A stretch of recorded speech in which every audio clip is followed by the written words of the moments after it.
नमस्कार, आप देख रहे हैं खबर इंडिया। मैं हूं आपके साथ चंद्रश्री राजपूत।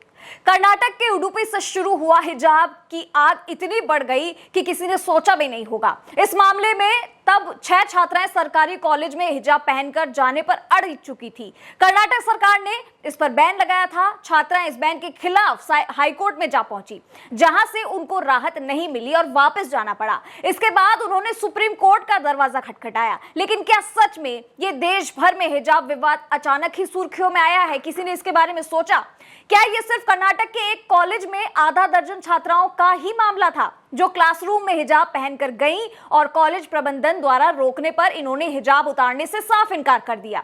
या फिर इसके पीछे कहानी कुछ और है? दूसरे वर्ष की इन कुछ छात्राओं ने हिजाब उतारकर क्लास में बैठने की अपीलों को खारिज कर दिया। इसके विरोध और हिंसा के बाद मामला कोर्ट में जा पहुंचा।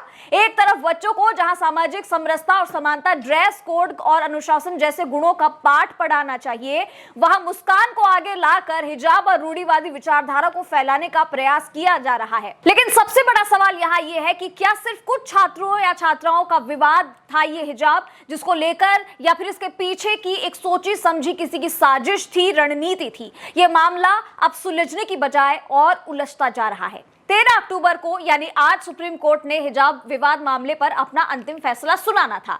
लेकिन सुप्रीम कोर्ट के दोनों ही जजों की राय हिजाब विवाद के मामलों पर अलग अलग दिख रही थी। दोनों जजों ने आपसी सहमति के साथ इस केस को बड़ी पीठ को सौंपने का फैसला कर दिया। अब हिजाब मामले की सुनवाई 3 या इससे ज्यादा जजों की बेंच करेगी।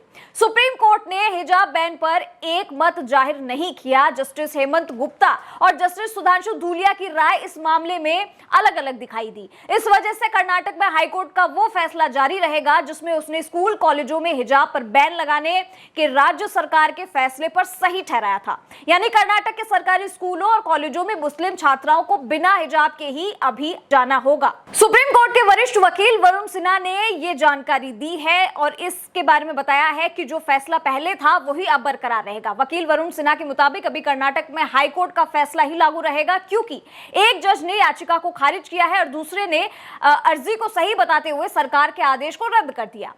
बता दें कि जस्टिस हेमंत गुप्ता ने अपने फैसले में कहा कि हिजाब पर बैन का कर्नाटक सरकार का फैसला सही है और जस्टिस धूलिया इसमें अलग राय दे रहे हैं। जस्टिस धूलिया ने कहा कि इससे वो बिल्कुल भी इत्तेफाक नहीं रखते हैं। जस्टिस धूलिया ने कहा कि मुस्लिम लड़कियों को भी शिक्षा का हक है और किसी आदेश की वजह से इस पर रोक नहीं लगनी चाहिए। उन्होंने इसे संविधान के अनुच्छेद 19 और 25 का मामला बता दिया था। बेंच ने इस मामले को फैसले के लिए बड़ी बेंच के पास भेजने की सिफारिश की है और ये मामला अब 3 जजों की सुप्रीम कोर्ट बेंच सुनाएगी। मुस्लिम धर्मगुरुओं ने जस्टिस धूलिया के फैसले का स्वागत किया है और वहीं कर्नाटक के शिक्षा मंत्री बीसी नागेश ने कहा कि उन्हें बेहतर फैसले की उम्मीद थी, लेकिन ऐसा नहीं हुआ।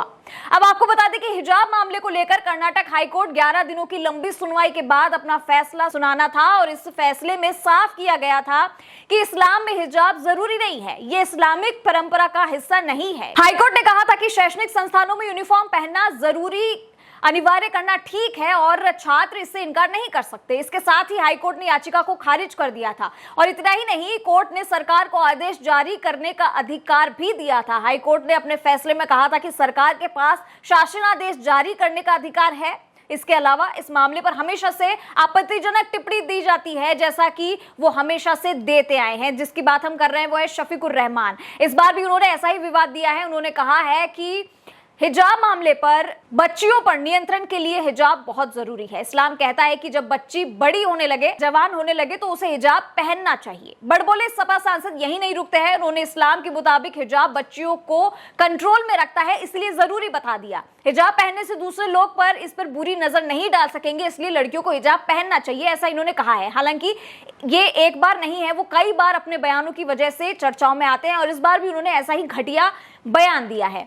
लेकिन इस विवाद में बहती गंगा में हाथ धो रहे कुछ देश विरोधी संगठन भी शामिल है। इस बात को भी नकारा नहीं जा सकता, जिसमें सबसे पहले नाम आता है प्रतिबंध संगठित सिमी के प्रॉक्सी संगठन कैम कैंपस फ्रंट ऑफ इंडिया और पॉपुलर फ्रंट ऑफ इंडिया का। छात्राएं सीएमआई के साथ जुड़ी हुई हैं। इस संगठन का जुड़ाव पीएफआई से है, जिसे हाल ही में 5 साल के लिए सरकार ने बैन कर दिया है। पीएफआई का दक्षिण भारत के केरल, तमिलनाडु, कर्नाटक जैसे राज्यों में बेस था। कर्नाटक में उडुपी में शुरू हुआ हिजाब विवाद असल में विवाद से ज्यादा कांग्रेस, लेफ्ट, मुस्लिम अतिवादी संगठनों का प्रोपेगेंडा था। मुस्लिम संगठन एक और हिजाब को धार्मिक ड्रेस कोड और कुरान की जरूरत के रूप में पेश करते हुए जहां मुस्कान को नायिका बना देते हैं, वहीं मुस्लिम बच्चियों को यह समझना चाहिए कि कैसे यूनिफॉर्म पहनने वाली लड़कियां उनके समाज की नायिका बनने योग्य है। कट्टरता की एकमात्र कारण है जिसके कारण ये विवाद राज्यव्यापी से राष्ट्रव्यापी बन गया, ताकि कहीं से भी कैसे भी करके भारत को असहिष्णु साबित किया जा सके।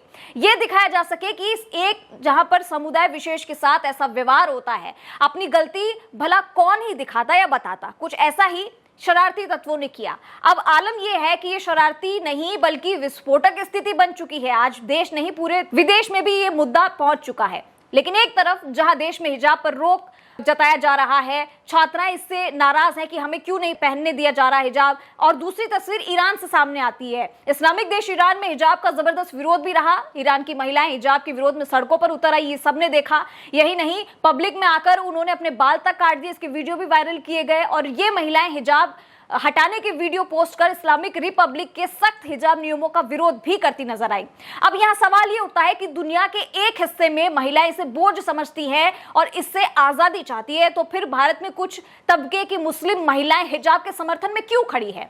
सवाल यह भी उठता है कि जब मुस्लिम बहुल देश में महिलाएं हिजाब से मुक्ति चाहती हैं, तो भारत जैसे विविधता वाले देश में महिलाएं हिजाब पहनने के लिए इतनी कट्टर क्यों बन रही हैं? क्या इसके पीछे कोई सोची समझी चाल है? क्या इसके पीछे धर्म के नाम पर रोटी सेकने वाले लोग हैं जिन्हें दुकान बंद होने का डर है? सवाल कई सारे हैं, लेकिन जवाब उनके अभी भी आने बाकी है। जिस तरीके से हिजाब विवाद इतना आगे बढ़ गया, ईरान में तस्वीर कुछ और है और भारत जैसे विविधता वाले देश में तस्वीर कुछ और है, जहां पे लड़कियां खुद चाहती हैं कि उन्हें हिजाब पहनने दिया जाए। उनके माता पिता का यह कहना है कि हिजाब पहनने दिया जाए, उन्हें कोई रोक टोक नहीं है। लेकिन स्कूलों में एक ही ड्रेस कोड चलता है, प्रशासन की चलती है, तो उन्हें वो हरगिज मानना ही पड़ेगा, चाहे कोई भी फैसला आए। लेकिन यहाँ पे जिस तरीके से फैसले नहीं बन पा रहे हैं, आ ही नहीं पा रहा है, वकीलों की जो राय है वो नहीं मिल पा रही है, इसको लेकर अभी कई सवाल बने हुए हैं। अब जो फैसला आएगा आगे आने वाली तारीखों में, उस पर सबकी नजर रहेगी कि आगे क्या फैसला आता है। क्या इसको पूरी तरीके से बैन कर दिया जाएगा और ये फैसला जो सरकार लेकर आएगी उसे किसी भी स्कूल की छात्राओं को मानना पड़ेगा, जो कि बहुत जरूरी है, क्योंकि समानता रखनी है तो हिजाब या फिर कोई भी वस्त्र अलग से हम पहनकर नहीं आ सकते हैं। तो इसी विचार के चलते आपका क्या कहना है, कमेंट बॉक्स में मुझे जरूर लिख के बताइएगा कि क्या हिजाब को पूरी तरीके से बैन कर देना चाहिए, देश और विदेशों में भी कहीं पर भी इसे नहीं पहनना चाहिए, क्योंकि ये कट्टरता को व्यक्त करता है और दिखाता है कि हम अलग हैं, जबकि भारत देश में अगर रहना है तो एक साथ होकर, एक जैसा होकर रहना है। इस पर आपकी क्या राय है, मुझे कमेंट बॉक्स में जरूर लिख के बताइएगा। हमारे चैनल खबर इंडिया को लाइक, सब्सक्राइब और शेयर करना ना भूलें और हाँ, बेल आइकन जरूर दबाइएगा। नमस्कार।